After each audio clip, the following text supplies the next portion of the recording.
नमस्कार दोस्तों, आप सभी का स्वागत है कॉन्सेप्ट एकेडमी यूट्यूब चैनल पर। और हम डिस्कस कर रहे थे आपका उत्तराखंड, और डिस्कशन होगा आज लोक संस्कृति के बारे में। तो पहला क्वेश्चन लिखा, निम्न में से कौन सा उत्तराखंड का वाद्य यंत्र है? तो ये आपका हुड़का। तो हुड़का कुछ इस तरीके से दिखता है, तो इसके बारे में पढ़ लेते हैं। लिखा, उत्तराखंड के पारंपरिक संगीत वाद्य यंत्र उत्तराखंड के लोगों के मूल्य को दर्शाते हैं। प्रसिद्ध संगीत वाद्य यंत्र अगर देखा जाए उत्तराखंड के, तो उसमें आता है दम्मा, हुड़का, आपका तुरतुरी जिसे तुरही भी बोला जाता है, बिनाई, मसक बीन, और या जैसे बोलते हैं बैक पाइपर, और बांसुरी। क्योंकि स्कॉटलैंड से आया था ये मसक बीन जो है, ये स्कॉटलैंड की देन है। भारत में स्कॉटलैंड, आप जानते हैं पार्ट रहा है किसका, यूके का या ब्रिटेन का। तो तब से ये फेमस हुआ था कहाँ पे, उत्तराखंड में। उत्तराखंड के पारंपरिक संगीत वाद्य यंत्र काफ़ी सरल हैं लेकिन भावनाओं में अद्वितीय है। उत्तराखंड की अगर बात करें तो 9 नवंबर 2000 को उत्तर प्रदेश से अलग हुआ, 27वां राज्य बना था। उत्तर पश्चिम सीमा लगाता है हिमाचल प्रदेश से, उत्तर पूर्व में चीन के साथ तिब्बत स्वायत्त क्षेत्र से आपका सीमा लगाता है, दक्षिण पूर्व में नेपाल से, और दक्षिण पश्चिम में भारतीय राज्य जो उत्तर प्रदेश से इसकी सीमा लगती है। अगर राजधानी देखी जाए तो देहरादून है। राज्यपाल जो है गुरमीत सिंह हैं। पुष्कर सिंह धामी आपके सीएम हैं। राज्य पुष्प आपका जो देखने को मिलता है वो देखने को मिलता है ब्रह्मकमल जिसे बोलते हैं, सौसूरिया अब वेलेटा। राज्य पक्षी हिमालय मोनाल।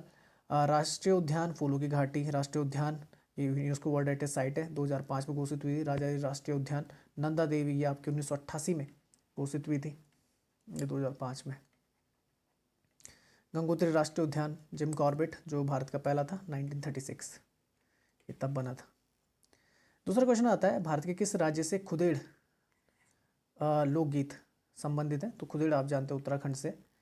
तो लिखा हुआ है, खुदेड़ गीत युवा दुल्हनों के दुखी होने की भावना को दूर करने और उनके पैतृक घरों से जोड़ता है। जो मंगल गीत होते हैं, मांगल्य गीत होते हैं, हमें मंडल लिख दिया उसने, मंगल गीत जो होते हैं विवाह, धागा, समारोह और अन्य संस्कार के अवसर पर सुनाए देते हैं। और जो पंवारस होते हैं या पंवारास जो बोला जाता है, वीरता के कामों को अंकित करने और बाधाओं की प्रशंसा में गाने के लिए बनाए गए थे। पावड़ा भी बोला जाता है। अच्छा, उत्तराखंड का लोक संगीत, इस क्षेत्र का लोक संगीत आमतौर पर लयबद्ध होता है, जो लोक नृत्यों की गतिशील शैली में परिलक्षित होता है। संस्कार और रीतियों से संबंधित गीत मधुर होते हैं लेकिन बाकी संगीतमय होते हैं क्योंकि वह वाद्य यंत्रों की ताल पर बजाए जाते हैं। कुछ पारंपरिक लोक वाद्य यंत्र आते थे, ढोल दमो, धौल और थाली, तुर्री, रणसिंग, ढोलकी, मसक बीन या मसक बाजा और भनकोरा। इनमें से कौन उत्तराखंड का एक प्रमुख आदिवासी समूह है? जौनसारी, थारू और राजी, तीनों ही है।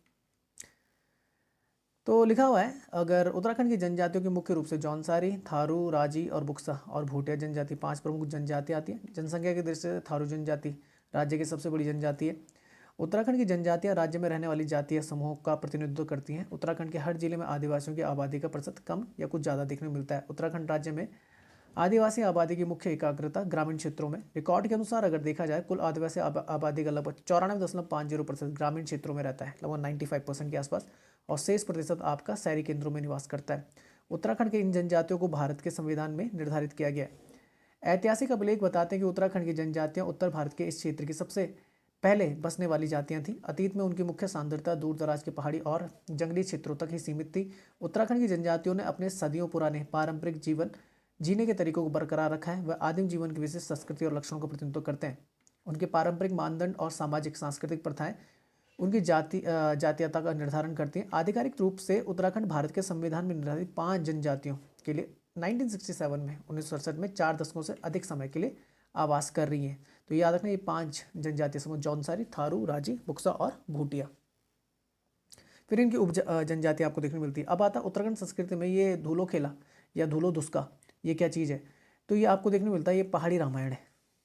तो लिखा हुआ है, धूलो दुस्का पूर्वी कुमाऊं उत्तराखंड में एक लोक कथा है। इसका अर्थ होता है राम का खेल। इस नाटक में राम की कहानी को दर्शाया जाता है। धूलो खेला के 2 अलग अलग संस्करण होते हैं। इसने संस्करण 1 अगर देखा जाए तो 15 उपख्यानों, और संस्करण 2 जो है 11 उपख्यानों में विभाजित है। इन दोनों संस्करणों को बखारी नामक प्रमुख गायकों के परिवार द्वारा पांडुलिपियों में संरक्षित किया था। पांडुलिपि होता है हस्तलिखित लिपि। जाति की परवाह किए बिना ये कहानियाँ बदऊ अगस्त सितंबर के मध्य, जो भादो बोला जाता है यहाँ पर, और अथव महोत्सव के दौरान समाज के केवल पुरुष सदस्यों द्वारा सामूहिक रूप से गाया जाता है और 8 दिनों तक चलता है। धुलो खेला मुख्य रूप से 3 धुनों में गाया जाता है। प्रमुख को धुष्का कहा जाता है। धुष्का शास्त्रीय संगीत पर आधारित है और अन्य मुख्य धुनों को खेला या चाली कहा जाता है। धुलो खेला में साथ में आने वाले संगीत वाद्य यंत्र है हुड़का, और दूसरा आपका क्या है, झांझ की जोड़ी जिसे बोलते हैं मिजारा। झोरा लोक नृत्य का संबंध किससे? तो झोरा भी उत्तराखंड से संबंधित है। तो लिखा झोरा नृत्य की उत्पत्ति उत्तराखंड के कुमाऊं क्षेत्र में हुई है। यह एक जादुई लोक नृत्य है और सभी जातियों के लोग को ये आपस में बांधता है। झोरा नृत्य आमतौर पर वसंत के मौसम में किया जाता है। झोरा नृत्य आमतौर पर शाम को शादियों या मेलों में देखने को मिलता है। पुरुष और महिलाएं हाथ मिलाते हैं और गोलाकार रूप से चलते हैं। वे अपने शरीर को सुचारू रूप से मोड़ते हैं। नर्तकियों अपने शरीर को बाएं से दाएं से शुरू होने वाली हर धड़कन के साथ बहाती हैं। मतलब समूह नृत्य आपका उत्तराखंड के कुछ और लोक नृत्य जैसे पांडव नृत्य, भूटिया नृत्य, छोलिया नृत्य और मुखौटा नृत्य। इनमें से किस नृत्य में गीत नहीं गाया जाता है? तो ये आता है आपका छोलिया नृत्य। तो कुमाऊं उत्तराखंड में ये आपको देखने को मिलता है जब शादियों को मनाने का एक अनूठा तरीका होता है। शादियों में एक विशेष और अनोखा नृत्य किया जाता है, जैसे छोलिया नृत्य कहा जाता है। कुमाऊं में लोकप्रिय लोक नृत्य के रूप में से देखा जाता है, जिसमें तलवारों और ढालों के साथ प्रदर्शन किया जाता है छोलिया नृत्य का। कलाकार रंगीन पोशाक और जोड़े में नृत्य के साथ अपना जलवा बिखेरते हैं। कुमाऊं के पुरुष नृत्य में भाग लेते हैं, जिसमें दुल्हन घोड़े पर सवार होती है। बैक पाइपर जो होता है मसक बीन का उपयोग संगीत के लिए किया जाता है तथा नर्तक लयबद्ध ताली के साथ आवाज के साथ गाते हैं छोलिया नृत्य। छोलिया नृत्य 1000 वर्ष से अधिक पुराना बताया जाता है। यह पहले खसिया जो खसिया राजपूत होते थे के राज्य में उत्पन्न हुआ था, जिसे खस जनजाति के रूप में जाना जाता है। खसिया राजपूत राज्य खस देश का एक हिस्सा था जो हिमालय नेपाल में एक क्षेत्र था। खास योद्धा थे, ये खास प्रकार के योद्धा थे जो तलवार की नोक तथा के साथ विवाह का संचालन करते थे। तो छोलिया नृत्य का संबंध किससे? शादियों में ये देखने को मिलता है। और मुख्यतः इसमें देखने को मिलता है आपको क्या बैक पाइपर होगा जिसका इस्तेमाल किया जाएगा, और तलवार और ढालों का इस्तेमाल किया जाता है पुरुषों के द्वारा। जोहरा देख लेते हैं। जोहरा नृत्य स्थानीय लोगों द्वारा मंडलियों में घूमकर प्रदर्शन किया जाने वाला एक वसंत उत्सव है। यह कुमाऊं हिमालय में अत्यधिक लोकप्रिय नृत्य है। नृत्य जिसका उद्देश्य जातिगत बाधाओं को तोड़ना है। इस प्रकार दोनों उच्च और निम्न जाति के लोगों को एक साथ प्रदर्शन करने की अनुमति मिलती है जोहरा नृत्य में। छपेली नृत्य देखा जाए तो पारंपरिक नृत्य भारत का वह राज्य है जिसे पहले उत्तरांचल के नाम से जाना जाता था, उत्तराखंड को। यह नृत्य रूप जो देखने को मिलता है स्थानीय उत्तराखंड जनजाति की संस्कृति पर आधारित है, क्योंकि वास्तविक प्रेमी आमतौर पर नृत्य के रूप में इसका प्रदर्शन करते हैं। ठीक है ना। तो प्रेम आपका प्रेम नृत्य देखने को मिलता है। स्थानीय जनजाति के रीति रिवाजों, अनुष्ठान और परंपराओं के अनुसार नृत्य करने वाले पुरुषों और महिलाओं को प्रेमी होना चाहिए। ठीक है ना। लव बर्ड्स जो अपने रिश्तों के बीच बंधन को बढ़ाना चाहते हैं। छपेली नृत्य। राजी जनजाति अगर देखा जाए तो ये पिथौरागढ़ में निवास करती है, इसे वन राउत भी कहा जाता है। ठीक है ना। तो ये आपको देखने को मिलेगा दक्षिण पिथौरागढ़ में अस्कोट की तरफ। 2011 की जनगणना के अनुसार 690 की कुल जनसंख्या के साथ राजी एक छोटा जनजातीय समूह, बहुत ही छोटे बोल सकते हैं जनसंख्या के पैमाने पे ये देखे जा सकते हैं। राज्यों को वन राउत या वन राज्य के नाम से भी जाना जाता है। वह अपनी मातृ संस्कृति के लिए जाने जाते हैं, जिसमें एक महिला उनके समाज की प्रमुख होती है। वह रावत बोलते हैं जो बोल सकते हैं जो उनकी बोली, और एक चीनी तिब्बती भाषा है रौत रौत। ठीक है ना। भारत सरकार द्वारा उत्तराखंड में 5 प्रमुख जनजातियों की पहचान है: जौनसारी, थारू, राजी, बुक्सा और भूटिया। और उत्तराखंड में अगर जनजातीय जनसंख्या देखी जाए तो ये आपको देखने को मिलेगी आपको लगभग 2,91,91,903, लगभग मान के चलिए लगभग 3 लाख के आसपास है। थारू सबसे बड़ी जनजाति है और जिसके बाद जौनसारी, उसके बाद बुक्सा आती है। उजली या अनेरी होली, इसका संबंध किससे? तो ये भूटिया जनजाति से संबंधित है। और सॉरी भूटिया नहीं, भूटिया से संबंधित नहीं है। ये है उजली और अनेरी होली ना। तो ये आपका रिलेट करती है किससे? थारू जनजाति से।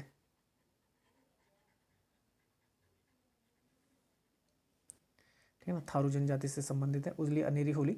तो लिखा उजली या अनेरी होली त्यौहार थारू जनजाति से जुड़ी हुई है। यह समुदाय निचले हिमालय के शिवालिकों के बीच तराई या निचली भूमि में से संबंधित है। उनमें से अधिकांश निवासी हैं, कुछ कृषि का अभ्यास करते हैं। माना जाता है कि थारू शब्द स्थविर से लिया गया है, जिसका अर्थ होता है थैरवाद। अब थैरवाद का संबंध आप जानते हैं बौद्ध धर्म से, स्थाविरवाद, और एक आता आपका कौन सा महासंघिकवाद। ये दो आपके बौद्ध धर्म की प्रमुख मुख्य सबसे पुरानी धाराओं में से एक है। थारू भारत और नेपाल दोनों जगह रहते हैं। भारतीय तराई में ज़्यादातर उत्तराखंड, उत्तर प्रदेश और बिहार में ये पाए जाते हैं। 2011 की जनगणना के अनुसार उत्तर प्रदेश में अनुसूचित जनजाति की जनसंख्या 11 लाख से अधिक थी। यह संख्या अब 20 लाख को पार कर चुकी है, ऐसा माना गया है। इस आदिवासी आबादी का सबसे बड़ा हिस्सा थारू इनसे बना हुआ है। जनजाति के सदस्य गेहूं, मक्का, सब्जियों पर जीवित रहते हैं और जो उनके घरों के पास उगाई जाती है। वह अधिकांशतः अभी भी जंगल से दूर रहते हैं। थारू की विभिन्न बोलियां बोलते हैं, जैसे इंडो आर्यन उपसमूह की कुछ भाषाएं जैसे हिंदी, उर्दू, अवधी ये बोल सकते हैं। मध्य नेपाल में वह भोजपुरी का एक प्रकार बोलते हैं, जबकि पूर्वी नेपाल में मैथिली का उपयोग कर लेते हैं। थारू भगवान शिव को महादेव के रूप में पूजते हैं। उनके सर्वोच्च व्यक्ति को नारायण कहते हैं। जिन्हें वे धूप, बारिश और फसल का प्रदाता मानते हैं, उनका देवता मानते हैं। यहाँ पे भगवान शिव को बोला गया है, नारायण। जौनसारी जनजाति की अगर बात करें तो उत्तरी भारत में पाए जाने वाले एक छोटा समुदाय, विशेष रूप से गढ़वाल डिवीजन में आपके जौनसारी लोग आपको देखने को मिलेंगे। तो ये देखने को मिलेंगे पश्चिम हिस्सा जो आपका जौनसर भाबर क्षेत्र है वहाँ पर। और ये जौनसारी लैंग्वेज बोलते हैं, जो इंडो आर्यन भाषा का एक भाग है। जौनसारी खासा और डोम सहित कई समुदायों के लिए एक सामान्य शब्द है। खासा के अंतर्गत ब्राह्मण, राजपूत और डोम के अंतर्गत बज्जी, लोहार और कोलता आते हैं, ये आपने याद रखना है। उन्हें 1967 में भारत सरकार द्वारा अनुसूचित जनजाति प्रदान की गई थी। हनोल जौनसारी लोगों का क्या एक प्रमुख बोल सकते हैं धार्मिक स्थल है। भूटिया जनजाति की अगर बात करें, ट्रांस हिमालयन रीजन में देखने को मिलती है। तिब्बती लोगों से इनका बोल सकते हैं काफ़ी ज़्यादा मेल मिलाप है, उसी तरीके से देखने को मिलता है, मतलब आपको मंगोलाइड नेचर को आपको देखने को मिलेंगे। भूटिया शब्द तिब्बत बोर्ड के लिए शास्त्रीय तिब्बती नाम से आया। भूटिया लद्दाखी सहित कई भाषाएं बोलते हैं। ऐसी भाषा की भारतीय पहचान तिब्बती लिपियों वाले भूटिया है। यह भारतीय संविधान की 8वीं अनुसूची के माध्यम से आधिकारिक भाषाओं में से एक बनने हेतु भारत की संसद में निहित है। राजी जनजाति देख लेते हैं। तो अभी बताया था 2001 तक भारत सरकार के सकारात्मक विचारण के आरक्षण कार्यक्रम के तहत राजी लोगों को अनुसूचित जनजाति के रूप में वर्गीकृत किया गया है। वह खुद को बट्टू और बॉर्थो कहते हैं, वह खुद को वनराजी या वनरौत ये भी कहलाते हैं कह देते हैं। और तिब्बत वर्मन भाषा बोलते हैं, पिथौरागढ़ वाले रीजन में रहते हैं, ठीक है ना। और वहाँ पर बटखा और चंपावत क्षेत्र में बौटखा बोला जाता है उन्हें। उत्तराखंड पत्थर युद्ध बगवाल, आप जानते हैं बगवाल मेला। तो उत्तराखंड के हर साल बगवाल नामक एक पत्थरबाजी उत्सव आयोजित हुआ था। बीच में शायद से नैनीताल हाईकोर्ट ने किया था कि ये पत्थरबाजी ना की जाए, क्योंकि उसमें घायल बहुत ज़्यादा हो जाते हैं। तो फूलों की बोल सकते हैं कि फूलों की बारिश की जाए, इस तरीके से कुछ था। पर बाद में फिर से क्या कर दिया गया, उसे जैसा का तैसा बना दिया गया। देवी जो बराही देवी है, उस मंदिर में इस उत्सव का क्या किया जाता है, आयोजन किया जाता है। त्यौहार कब मनाया जाता है, रक्षाबंधन के अवसर पर देवीधुरा में, देवी बराही देवी के मंदिर में त्यौहार रक्षाबंधन को एक खास तरीके से मनाते हैं। बगवाल त्यौहार में क्षेत्र के लोग एक दूसरे पर पत्थर फेंकते हैं। कई भक्त त्यौहार को आनंद लेने के लिए मंदिर में आते हैं। 2019 में इस पत्थरबाजी उत्सव में मंदिर में 120 से अधिक लोग क्या हो गए थे, घायल हो गए थे। देवता को प्रसन्न करने के लिए पत्थरबाजी की जाती है, ठीक है ना। तो ये होता है देवीधुरा, आपका कहाँ, चंपावत में। उत्तराखंड में कौन सा लोक नृत्य यूनेस्को की अमूर्त विरासत धरोहर है। ये पेपर में टपका था, ये राममण लिखा हुआ, पर इसको ऐसे लिख देना, इसे कट करके रम्माण, ठीक है ना। आई थिंक 2008 या 2009 तो लिखा उत्तराखंड का रम्माण, ये रम्माण लिख देना है। लोक नृत्य यूनेस्को की अमूर्त विरासत सूची में 2009 में यूनेस्को की अमूर्त विरासत। अच्छा देख लो, यूनेस्को की दो आती हैं, एक मूर्त आती है और एक अमूर्त आती है। मूर्त होती है जिसे छू सकते हैं, और ये टोटल सॉरी ये टोटल अभी 40 है। अमूर्त की अगर बात करें, आई थिंक अमूर्त आपकी 14 के आसपास है, पर इसे करेक्ट कर लेना आप देख के, ठीक है ना। अभी जो दुर्गा मंदिर पंडाल था उसे मिला था, ठीक है ना, पश्चिम बंगाल, ठीक है, ये याद रखना। आपका जो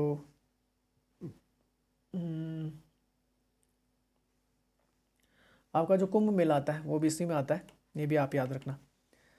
तो लिखा रम्माण चमोली जिले के सालू डुंगरा के जुड़वा गांवों में उत्तराखंड के गढ़वाल क्षेत्र में धार्मिक अनुष्ठान समारोह में से एक है। इसको तो बोल सकते हैं 26 जनवरी की परेड में भी दिखा रखा है रम्माण को। रम्माण त्यौहार मुख्यतः बैसाखी त्यौहार स्थानीय जो गढ़वाली दित्य में बैसाख के समय वर्ष अप्रैल महीने में मनाया जाता है।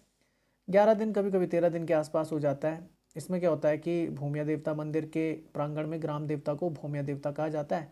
सालू डुंगरा के अभिभावक देवता भूमिचंद्रपाल, जिन्हें भूमिया देवता के नाम से भी जाना जाता है, के सम्मान में भुगतान करने की परंपरा आमतौर पर त्यौहार के पीछे का विचार है। यह एक फसल त्यौहार माना जाता है रम्माण, जो हिंदू सौर नव वर्ष जो आपका अप्रैल में स्टार्ट होता है, चैत्र महीना, उसके लिए मनाया जाता है। त्यौहार भगवान गणेश के आह्वान के साथ शुरू होता है, क्योंकि पहले जो पूजनीय देवता माने जाते हैं वो माने जाते हैं गणेश, विघ्नहर्ता, बाधाओं का विध्वंसक।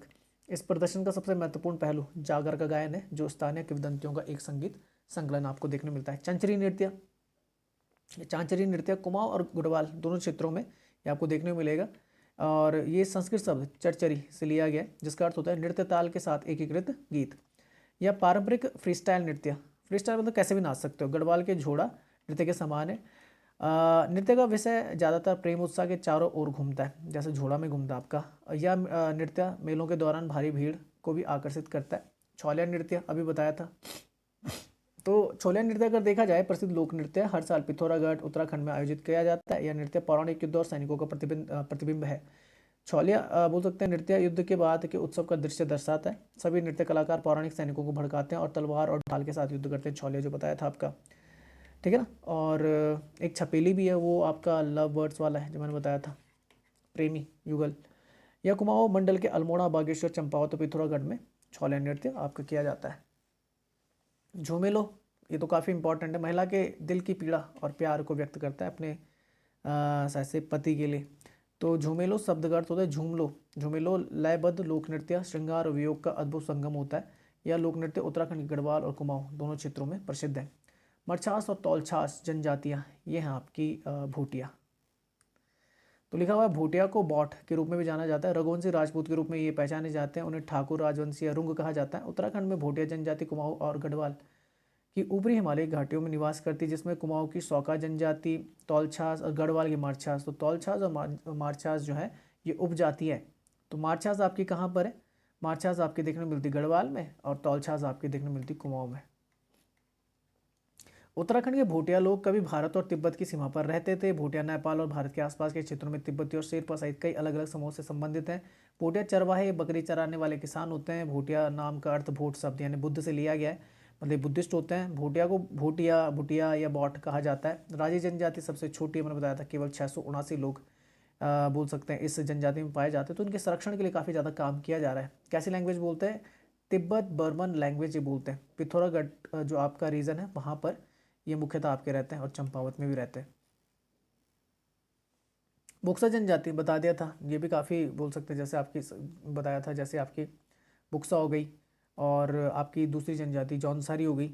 ये काफ़ी अच्छी मात्रा में है भारत में, ठीक है ना। तो स्वदेशी लोग हैं, मुख्य रूप से भारतीय राज्य उत्तराखंड और उत्तर प्रदेश में रहते हैं। देहरादून, नैनीताल में भी देखने को मिलते हैं। उत्तर प्रदेश में अगर बात करें तो बिजनौर में, जहाँ पर इन्हें मेहरा के नाम से जाना जाता है। भाषा कौन सी बोलते हैं? बुक्सा। और बुक्सा शब्द पर्वतीय बकरी और एक खाद्य मूल शब्द से लिया गया है। मुख्यतः कृषि में संलग्नित हैं। मांस और ऊन के लिए भीड़ पालते हैं। बकरियां दूध और मांस और खाल उपलब्ध कराती है। बोक्सा पुरुषों को पढ़ने लिखने का कुछ ज्ञान तो होता है, जबकि अधिकांश महिलाएं अनपढ़ी रह जाती हैं। कुछ बोक्सा पुरुष पर्यटकों के लिए पहाड़ी गाइड के रूप में काम करते हैं। जौनसार अगर देखा जाए, जौनसारी तो बता दिया था अभी, जौनसार भाबर क्षेत्र, खासा और डोम ये बता दिया था मैंने। और 1967 में अनुसूचित जनजाति के तौर पे इन्हें पहचान दी गई थी। निम्न में से समूह नृत्य कौन सा है? तो ये नृत्य है जी आपका चांचरी। चांचरी है शायद से, हाँ। लिखा हुआ है यह लोक नृत्य उत्तराखंड के कुमाऊं और गढ़वाल में एक पारंपरिक नृत्य गीत है। समूह नृत्य है ये, आपने याद रखना, जिसमें नर और मादा भाग लेते हैं, पुरुष और महिला एक मंडली में नृत्य करते हैं। महिला नर्तक एक अर्धवृत्त में नृत्य करती है और पुरुष शेष चक्र में नृत्य करते हैं। चांचरी नृत्य एक प्रकार की सहज शैली है। छपेली मैंने अभी बताया था, ठीक है ना।